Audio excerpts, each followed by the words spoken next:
Alright, hey YouTube, I'm going to do a quick video on my iPad mini. So if you have an iPad, I just want to do a quick review. iPad mini 6, there's tons of reviews out there, but I just want to add my 2 cents. Obviously, I think all tech YouTubers want to add their 2 cents. I think it's very useful for a specific crowd. So if you have an iPad already and you don't have a specific use for it, don't get an iPad mini.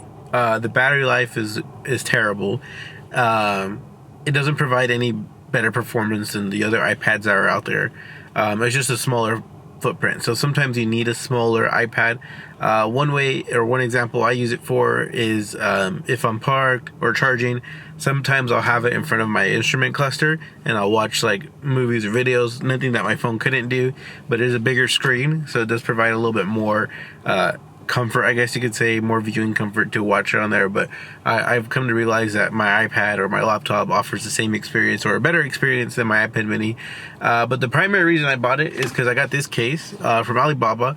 It was kind of hard to find a case when the iPad mini first came out that didn't have a front facing cover, so I really wanted to use it like a phone. So I have this case here and you can put your hand in it, and so I was able to hold it like this, so I'm able to walk and watch it like this, essentially. Just holding it, has a little hand thing here, and it reminded me of if you go to T-Mobile stores or some places that use iPads as their point of sale system. And they just kind of hold it and they ask you your name or whatever, but all the information is there. So it was helpful because I was walking around. Sometimes I like to go walk around for exercise. It made it easier to hold because it is a little bit big. Made it easier to hold and easy to view, so I could watch YouTube, I could stream something, whatever the case would be, and I could walk and it could hold it in a comfortable way. I got this silicone case without a cover.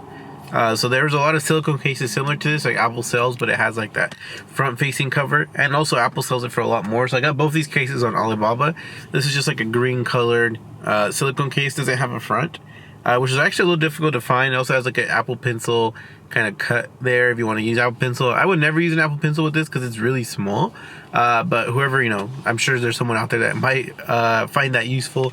I personally didn't or don't. Hold on, there you go. Let me zoom out a little bit. I also got the cellular version. I feel like if you get any iPad, it is almost imperative for you to get a cellular version if you're going to use it on the go. If you're strictly going to use it at home, then don't get the cellular version. But if you're going to use it on the go, get the cellular version. If you want kind of a life hack, it used to be more of a life hack. Now it's not as much, but Google Fi, if you get their service, which I believe their unlimited service is $70 a month, so it's not cheap by any means, but they used to have 3 carriers that I would switch from, so it was kind of worth it. It's almost like getting 3 carriers in one. But now I think they took off AT&T or whatever. They took a few carriers off, so it's no longer as worth it, but it's still a little worth it. Kind of a quick life pro tip: if you're going to get an iPad, get the cellular version. It is a little bit more, but it's so much more worth it. If you want to save money, there's plenty of used iPads on eBay, some with Apple Care and all that good stuff, so you could save a couple $100. Get the cellular version and get a new iPad. For example, I'm selling my iPad mini. I sold this for $400 on eBay. I no longer need it, and it's just kind of taking up space. I have so much technology at my house that's taking up space, and I'm very big at decluttering, and so I'm selling all my old gaming laptops. I'm selling a bunch of stuff. But anyways, if you get Google Fi, one of the key benefits of getting Google Fi is you could get up to 5 tablets for the same price. So if you have a $70 unlimited plan, you could get 5 tablets. So I had my iPad mini, my daughter's iPad mini, my iPad Pro, all on Google Fi, while paying only for my cell phone bill. And that alone, if you compare it to a traditional carrier, I would be looking at least $60 more, because depending on the carrier, it's anywhere from $10 to $20 each additional data line. But I never use it that much outside of home, so I didn't want to pay that much for all of our data lines. I think my daughter was the only one that used it the most, but she doesn't have a phone or anything like that, so she's going to stream a lot of content. Streaming does take a lot of use up a lot of data.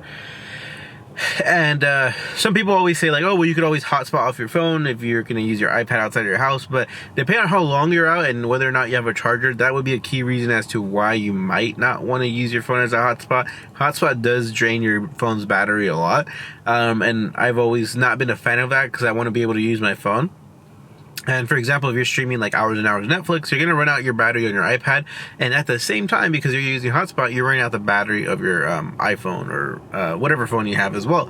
So if you don't have a charger, now you have two dead devices. And they're asking me how I know. The reason I know that is because I've been in that situation where I'm using an iPad or some other device, right, that's hotspotting off my phone, and I'm like, oh crap, my iPad's dead. I'm just gonna switch to my phone. Oh, guess what? My phone is dead too because I use my hotspot the entire time. And doing cellular allows you to do that, where it allows you to drain your iPad battery and be like, okay, this is low or dead. Go ahead and turn it off, and I'll start using my phone from here on out. Especially if you're like on long trips and stuff like that. That's primarily the use case for me. So I feel like cellular is so much more worth it.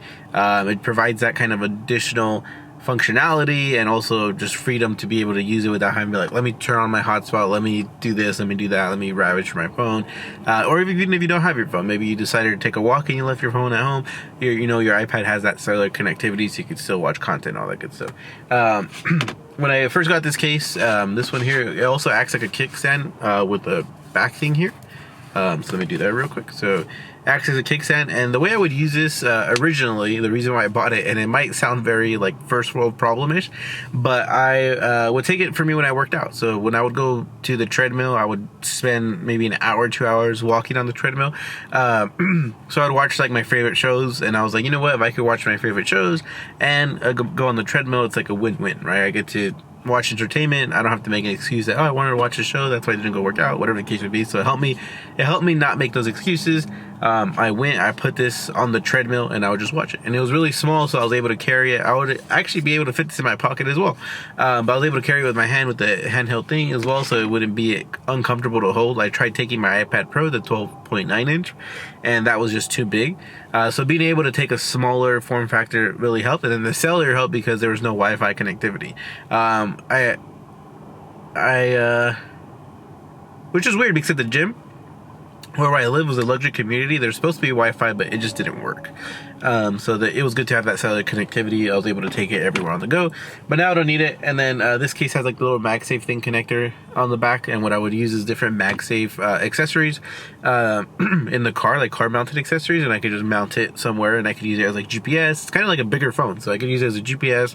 I could do different things on it. It's kind of like, it's really good if you have a car that doesn't have CarPlay. So sometimes I rent cars and they don't have CarPlay, so I would take a MagSafe mount with me, either an air vent one or a suction cup one, and then just mount my iPad, and I could use that as GPS while having my phone free for calls or things like that. Sometimes I need to call people when I'm on the road, so it's kind of hard to be on the phone and also try and check GPS, what's my next turn and stuff. So it was really good alternative to CarPlay. I've also had older cars that don't have CarPlay, so it was really beneficial to, instead of getting every car with the stereo with CarPlay, the iPad mini, the car mount. It is pricey, but it's universal because you can take it off, right? You can put it in a different car. And yeah, I just got those little things from ESR. I got it on Amazon, a basic silicone case, and it holds it. It's pretty light. It's not that much heavier than a phone, so that's why I knew it would hold it. And it does. But yeah, that's my quick review. I'm selling my iPad mini, so I want to make sure I did a quick review of my iPad mini before it ships off and goes to its new owner. It's in great condition. I traveled it for a good portion of time, but then afterwards I just decided I don't need it, and I don't. And yeah, works great. And that's pretty much it.